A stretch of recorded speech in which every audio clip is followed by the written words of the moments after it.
যদি এভাবে বলা হয়, একদিন না একদিন তুমি ফিরবে, একদিন না একদিন তুমি আমাকে ভালোবাসবে,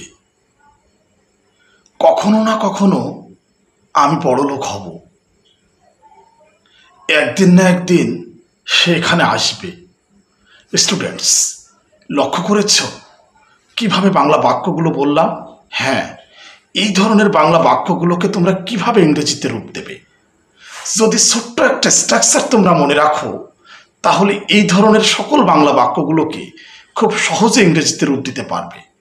তো চলো আগে নিয়মটা দেখে নাও। হ্যাঁ, তার আগে তোমাদেরকে একটা বিষয় মনে রাখতে হবে। ওই যে বলছি, একদিন না একদিন অথবা কখনো না কখনো, একদিন না একদিন অথবা কখনো না কখনো, এর ইংরেজিটা হচ্ছে সোনার অর লেটার, সোনার অর লেটার। হ্যাঁ, এটা মনে রাখবে।